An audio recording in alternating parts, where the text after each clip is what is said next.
Hi there. In the past I've received stickers from a few fellow turners, and I thought it might be appropriate to make a bit of a sticker wall and do some swaps. So I'm going to create a little wall up here, and if anybody wants to swap any stickers, just send me a private message. We can exchange details, and you can send me your stickers and I'll send you mine.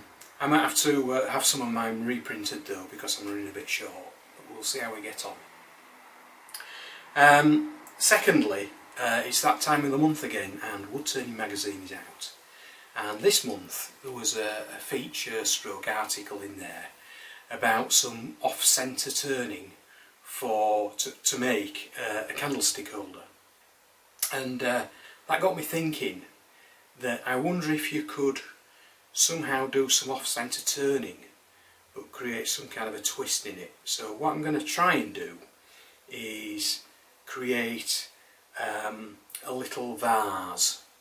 Well, it might be that long, but it'll have a small hole in the top where you can put some dried flowers or maybe a test tube or something like that. So I've not tried this before, I've not tried any off-centre turning before, and like I say, I'm going to try and introduce some kind of a twist, so we'll see how we get on. So this is a piece of elm that I've started to turn round using this spindle roughing gouge, so I'll just carry on a bit more.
Okay, so we're just going to put a tenon on here.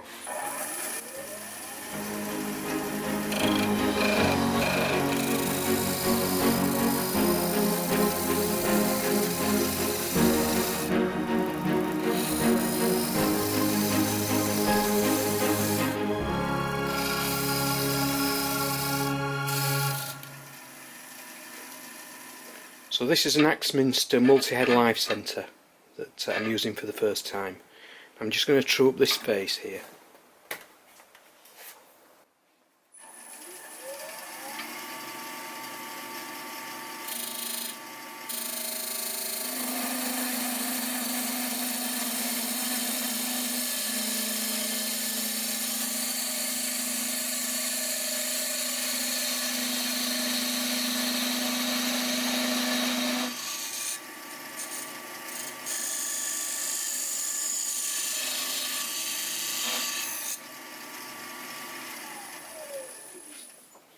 So using the lathe indexing facilities, I'm going to draw 3 lines.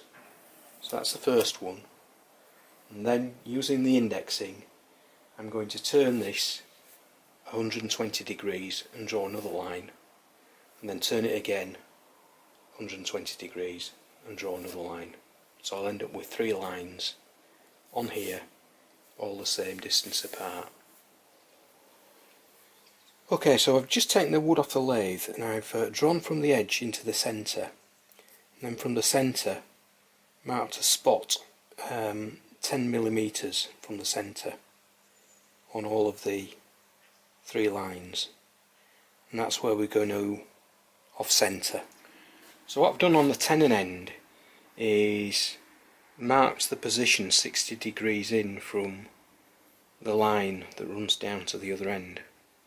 So effectively this line is between the 120 degree lines, and this line again is between the 120 degree lines, and likewise this one. And then I've punched in some holes that are 10mm in from the centre. So I'm just going to mark these up 1, 2 and 3, and mark the other ends up 1, 2 and 3 as well, and then I'm going to try turning between the centres of number 1 and then the centres of number 2 and then the centres of number 3, and I think it'll be amazing if it works. Anyway, let's see how we get on. Hi, so something's just occurred to me overnight. This is far too long, so I need to part it off around about 7 inches long. So I'll do that and then remark up the end, and I'll get back to you. Okay then, just to recap, the lines are 120 degrees, and on the other side I've drawn lines between the 120 degree lines. Now on this side I've marked that one as number 1, and coming round I've marked the one below it as number 1. Number 2, coming round, mark the one below it as number 2. And number 3, coming round, I've marked the one below it as number 3. So the idea will be to mount it between centres, 1 on 1, and turn that, and then 2 on 2, and then 3 on 3. Unfortunately I've not got one of these flashy steb drive centres. I've just got a 4-prong drive centre, so I've decided to mount it sort of on this side. That'll just fit around that, I hope. So we'll see how we get on. Right, so I'm really into unknown territory here, so I'm going to use this spindle roughing gouge and see how I get on.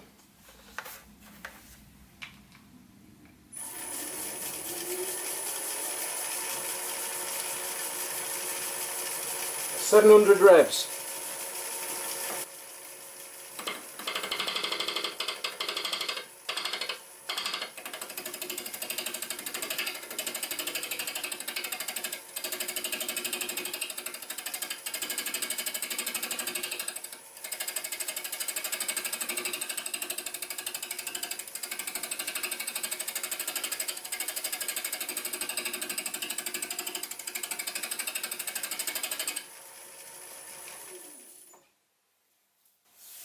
Okay, now what I need to make sure is that this is parallel with the bed, because my cut is going to be parallel. So what I'm going to have to do is to use my finger to keep it at the right place. So let's carry on. I'll speed it up a bit.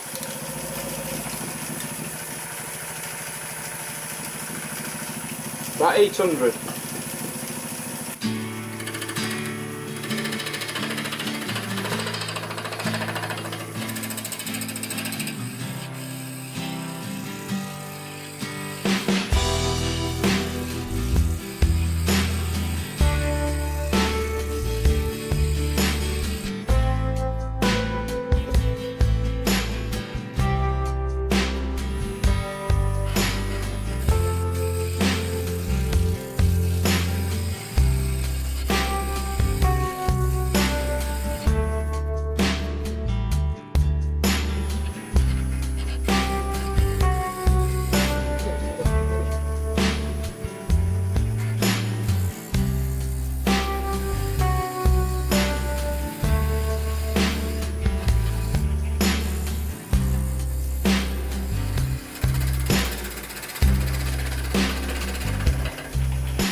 Well, that's not bad.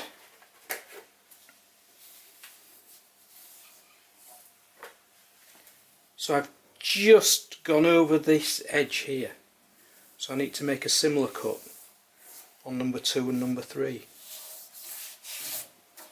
So now we're on position number 2.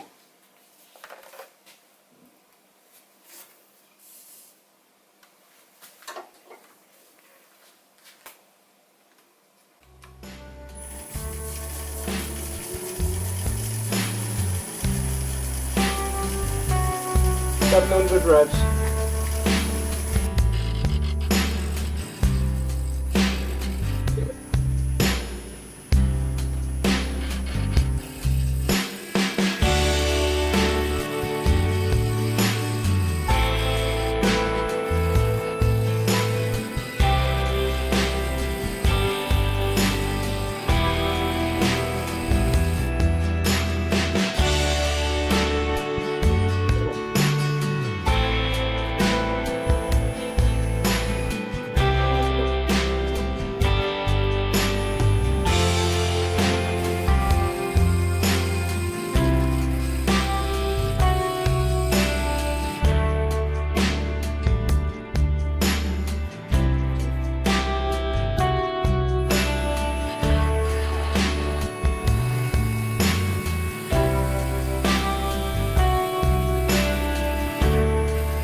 Now then, thinking about it, I think the cuts need to be aiming to join there, so it should just cut it, should just get to that point, otherwise the cuts aren't going to join up, if you see what I mean. So this one needs a bit more. I need to revisit number 1 to do more work on that. I might do that after doing 3. So we'll carry on.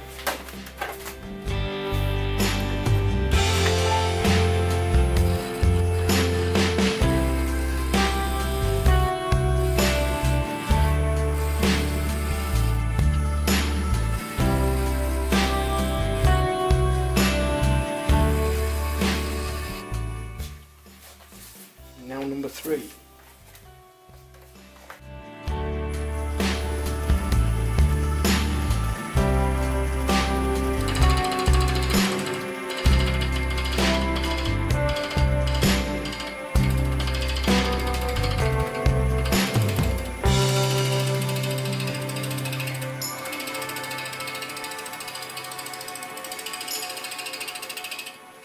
Okay, so that's the 3 sides done, and the lines are fairly straight, which is good. Bit of tear out on that side, but the other 2 sides look okay. But to be honest, I think it's a bit boring, so what I'm thinking of doing is trying to put a little bit of a waist in here, so create a bit of a cove, a shallow cove. And I think to do that I need to make a template, so I'll have a think about it and get back to you. So what I've decided to do is to create a little template, so I'm going to cut round that, and that's the shape I'm going to aim for, if I can. So I've shaded in the area that I think needs to be cut, so we'll give that a try.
Okay, so this is going to take a fair amount of time, so I'll get back to you later on.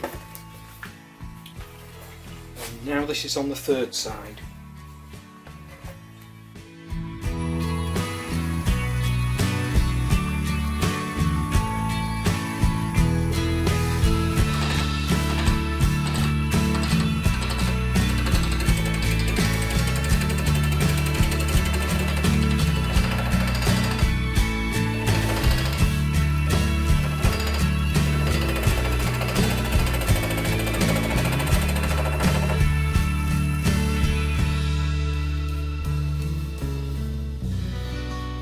Okay, so I'm actually happy with the shape. It's just that when you're cutting uneven wood like this, it's very difficult getting a clean cut. So there's quite a lot of tool marks on it. So I'm going to have to revert to power sanding. So this is going to take a while. I'll get back to you afterwards.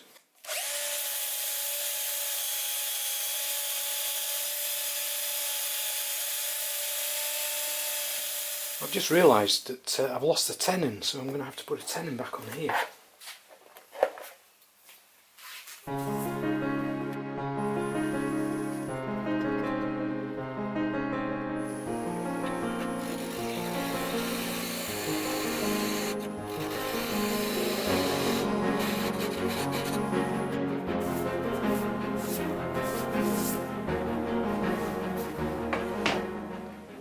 Okay, so I've mounted it onto the 4-jaw chuck.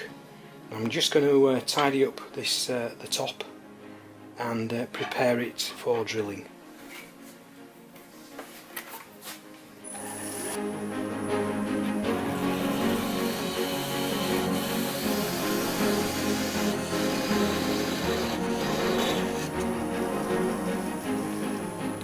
And now I'm hand sanding to 400. Okay, now I'm just going to drill this 20mm diameter hole with a Forstner bit.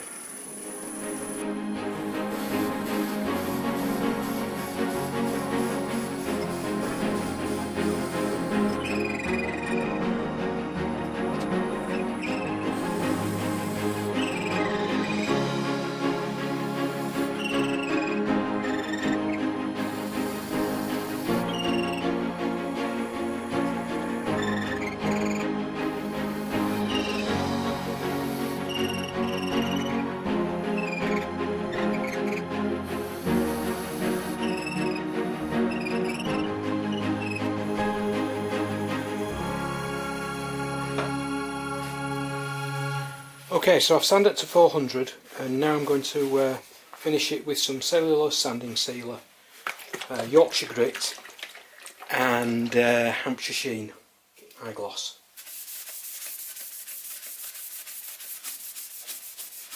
Well, I must say the finish on it is absolutely superb. Now it's just a matter of parting off.